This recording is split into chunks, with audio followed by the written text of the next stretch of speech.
And this kuna, all the people coming looking for work. Every morning. All week. All week. Starting at 8 o'clock, this man waits on this corner of Northeast Portland. It's very cold, but everybody need work. He's a day laborer, hoping to be picked for a job. Landscaping, roofing, clean house, everything. On a good day, he'll make $160, he says. I want to support my life. And not end up on the streets. Right now I have 1 month, no working. Homelessness continues to rise. A new PSU study shows Oregon added just over 3,000 year-round shelter beds in the past 2 years, but more than 27,000 people statewide remain homeless, over 16,000 unsheltered. In Multnomah County, nearly 7,000 people are living outside, like Dallin. Well, it's clear that there's more homeless people. Over the last 2 years, Multnomah County saw the state's largest increase in people living outside, nearly 3,000 more. It also added the most shelter beds, 859. Still, Dallin prefers his old school bus to a shelter. A lot of people won't go to shelters. A lot of people don't want beds. A lot of people don't want to put themselves in in such close quarters. Researchers say economic instability and a lack of affordable housing are driving the rise in homelessness. Yeah, the last time we were in an apartment, we were just drowning in expenses. What this man I hustle. is determined to avoid. I want to work. I don't want the city to support me. Now, homelessness has been a major focus for Governor Tina Kotek since she took office. Among the first things she did was declare a homelessness state of emergency. And this month, she renewed that emergency order to, quote, stay the course on what is working. But she admits there is no question that more work needs to be done. According to the governor's office, in roughly 2 years, that emergency order has allowed funding for more than 6,000 new shelter beds statewide. It helped get more than 5,000 people off the streets and prevented nearly 26,000 households from becoming homeless. Okay, joining me now live in studio to talk about another side of this crisis is Brandy Tuck, the executive director of Path Home in Southeast Portland. It's a family shelter. Brandy, thanks for coming. Thanks so much, Blair. Okay, so let's look at the numbers from this report as it pertains to homeless families. And we're going to hone in on homeless students. So the report shows that the highest counts of students experiencing homelessness were in Multnomah County, nearly 3,000 students. Also, Washington County, Marion County, Lane County, they had high counts as well. And several counties recorded a drop in student homelessness compared to last school year, including Multnomah County, where there was 504 fewer students. But you're saying these numbers directly contradict what you see every day. So walk us through these discrepancies. Yeah, we just see so many homeless families with children in our program at Path Home. Last year alone, we served over 2,000 kids and parents just at our organization. And there are about 9 organizations that work explicitly with homeless families with children. We are all maxed out of capacity. The wait list to get into our programs is over a year long. And so we just know that there are so many kids out there that need support. And we know the federal government requires the point in time count, but it's almost always an undercount. I mean, quite literally, outreach workers, they go out on one day in January. For people who don't know, they have like a tally and they just count how many people that they see who are experiencing homelessness. So why is it so challenging to accurately capture the number of homeless families? Families are what I call the invisible homeless population because they're intentionally hiding from the very outreach workers that are sent out to count them. And they're hiding because they're afraid that someone's going to do something to their kids.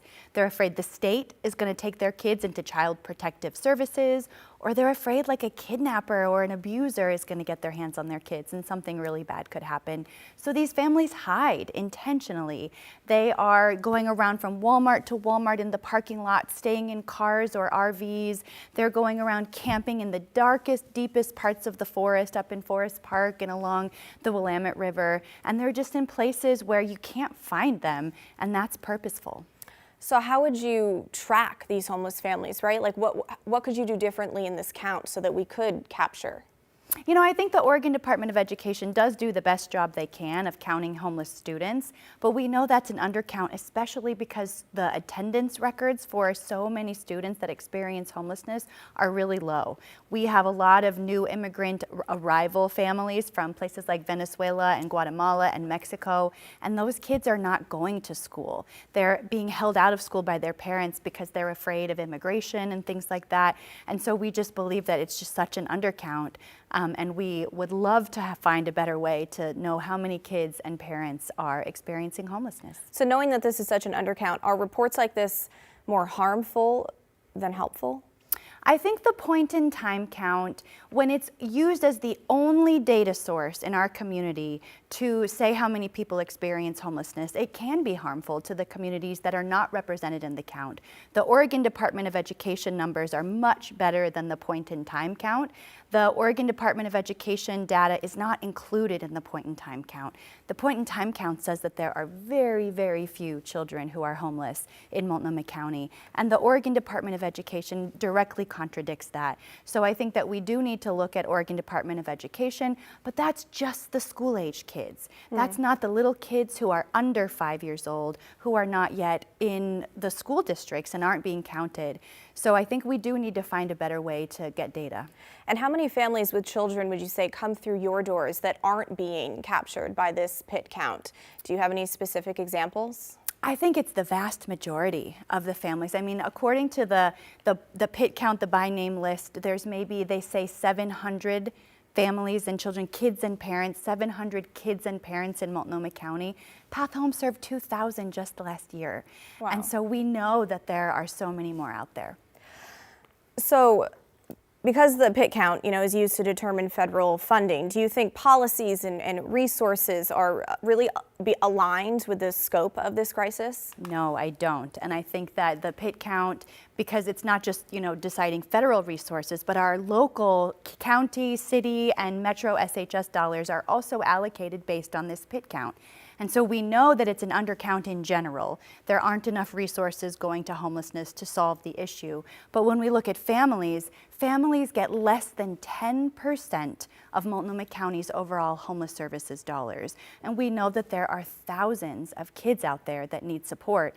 With such little resource going to families with children, it's a really underfunded family system. The wait list to get into family shelter in Multnomah County is over a year long.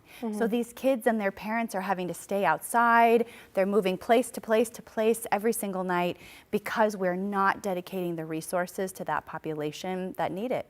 And I feel like this has been going on for years. I mean, we've done several interviews in the past together just covering homelessness, and I've heard you say the same thing over and over again. So it's like, what's not changing, right? Like, you've been sharing this message. I'm sure other family shelters have been saying the same thing.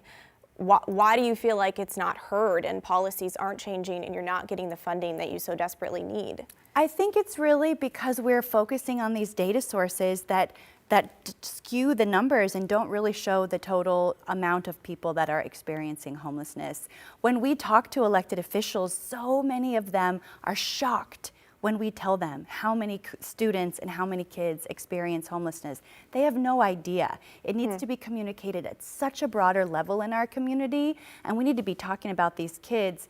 I would say that of all the people that experience homelessness, the kids are the most vulnerable population.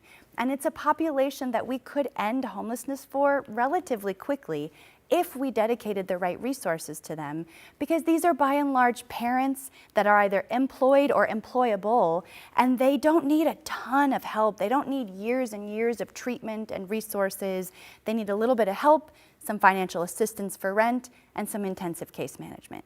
Okay, Brandy Tuck, thanks for coming on the show.